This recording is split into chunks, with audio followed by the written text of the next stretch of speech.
नमस्कार, the million study centre से गौरव त्यागी और हमारी क्लास चल रही है 10th, तो जिसके अंदर हमारा चैप्टर नंबर 3 का आज हमने एक टॉपिक क्लियर करा है, जिसमें हमने कोशिश करी है कि आपको ये समझ आ सके कि अगर मेटल को वाटर के साथ रिएक्ट किया जाता है तो क्या होता है। तो अगर हम किसी मेटल को वाटर के साथ रिएक्ट करते हैं तो उस कंडीशन में कौन सी गैस रिलीज होती है, सबसे पहला क्वेश्चन ये बनता है।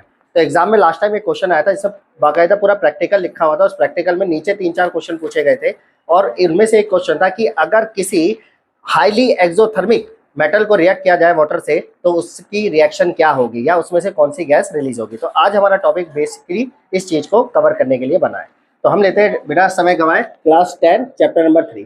तो हमने एक क्वेश्चन यहाँ लिया है। क्वेश्चन है what happen when the metal react with water, कि अगर किसी मेटल को वाटर के साथ रिएक्ट करा जाए तो क्या होगा।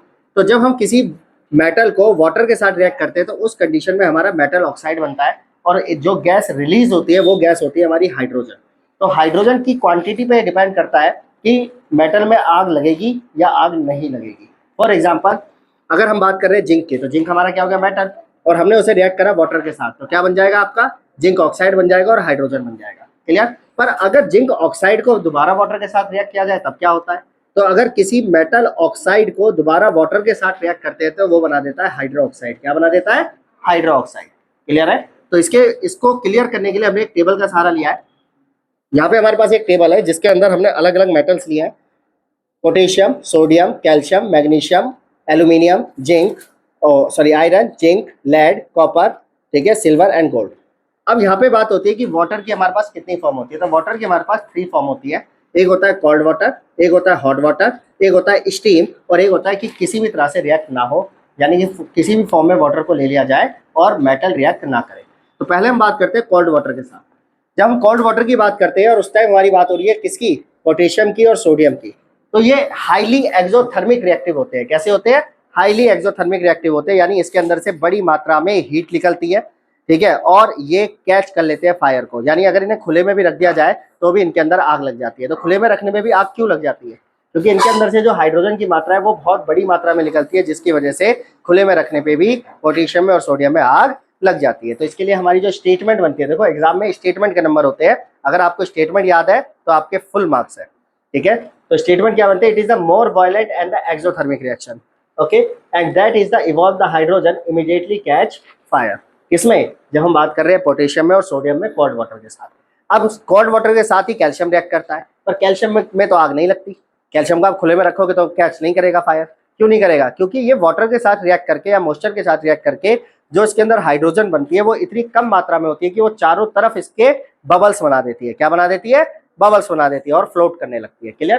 तो जो कैल्शियम होता है उसके चारों तरफ हाइड्रोजन की मात्रा जो है वो स्टिकी रूप में चिपक जाती है और ये क्या करने लगता है, फ्लोट करने लगता है। तो इसकी स्टेटमेंट क्या कहती है, calcium start the floating because the bubble of the hydrogen gas form the sticky of the surface of the metal. Okay. तो ये किससे रिएक्ट करते हैं तीनों मेटल, कोल्ड वाटर से। याद रहेगा किससे रिएक्ट करते हैं, कोल्ड वाटर से। अब बात करते हैं जो कोल्ड वाटर से रिएक्ट नहीं करता। तो कई बार एग्जाम में इनवर्स क्वेश्चन भी आ जाता है, एमसीक्यू क्वेश्चन आ जाए, बताइए इनमें से कौन कोल्ड वाटर से रिएक्ट नहीं करता। तो मैग्नीशियम जो होता है वो कोल्ड वाटर से रिएक्ट नहीं करता, वो हॉट वाटर से रिएक्ट करता है, गर्म पानी से रिएक्ट करता है। तो ये हॉट वाटर से रिएक्ट करके करता क्या है, तो सेम हमें पता है ये एक मेटल है, वाटर से रिएक्ट करेगा तो मेटल ऑक्साइड तो बनाएगा, यानी मैग्नीशियम ऑक्साइड बनाएगा, साथ में क्या बनाएगा, हाइड्रोजन गैस बनाएगा। तो magnesium does not react with the cold water, it react with the hot water to form the magnesium hydroxide and the hydrogen gas। तो यहाँ पे मैंने लिखा है मैग्नीशियम हाइड्रोक्साइड, यानी ये डबल रिएक्शन वाला लिखा है। पहले मैग्नीशियम को वाटर के साथ रिएक्टेड और फिर जो बना मैग्नीशियम ऑक्साइड बना उसे फिर दोबारा वाटर के साथ रिएक्टेड। क्लियर बात। तो क्या बन जाएगा, मैग्नीशियम हाइड्रोक्साइड, और गैस कौन सी निकल रही है, हाइड्रोजन गैस इवॉल्व होगी। ओके। अच्छा, इसके अंदर भी जो मैग्नीशियम होता है उसके चारों तरफ हाइड्रोजन जो है वो स्टिकी रूप में चिपक जाता है बबल्स के रूप में, और ये क्या करने लगता है, फ्लोट करने लगता है। तो याद रखना है मैग्नीशियम भी गर्म पानी के साथ रिएक्ट करके फ्लोट करने लगता है, जैसे कैल्शियम ठंडे पानी के साथ कर रहा था। ठीक है, इनवर्स में मत कर देना, गलत हो जाएगा। ओके। अच्छा, अब आती है बात ऐसे मेटल्स जो ठंडे और गर्म दोनों के साथ रिएक्ट नहीं करते, वो रिएक्ट करते हैं किसके साथ, स्टीम के साथ, भाप के साथ। तो आपका एल्यूमिनियम, आयरन और जिंक, ठीक है, क्या बोला, एल्यूमिनियम, आयरन और जिंक, ठीक है, do not react with the other cold and hot water. ना तो ये ठंडे पानी के साथ रिएक्ट करते हैं ना गर्म पानी के साथ रिएक्ट करते हैं। It react with the steam and make the metal oxide and the hydrogen gas. तो इनके अंदर भी मेटल ऑक्साइड बनती है और हाइड्रोजन गैस रिलीज होती है। इसके बाद बात आती है कौन से ऐसे मेटल है जो किसी भी तरह से रिएक्ट नहीं होते, ना ठंडे पानी से ना गर्म पानी से, ठीक है, और ना भाप से, तो वो होते हैं हमारे कौन से, लेड, कॉपर, सिल्वर और गोल्ड। ठीक है, इसके अलावा प्लेटिनम भी एक ऐसा मेटल है जो कि किसी भी तरह से रिएक्ट नहीं होता। अब एग्जाम में क्वेश्चन आता है कि रिएक्शन लिखिए, तो याद रखना अगर हाईली एक्सोथर्मिक रिएक्शन बोल दे, हाईली वॉलेंटरी रिएक्शन बोल दे, या आपसे बोल दे कि ऐसा मेटल जो कि पानी में जाते ही आग पकड़ लेता है, उसकी रिएक्शन लिखिए, तो तीनों बातें सेम है। तो उसके लिए रिएक्शन क्या बन जाती है, उसके लिए रिएक्शन बन जाती है सोडियम प्लस वाटर बन जाएगा सोडियम हाइड्रोक्साइड, हाइड्रोजन और हीट। क्लियर, ये हीट लिखना ना भूलें, ये एक्सोथर्मिक को सॉल्व करता है।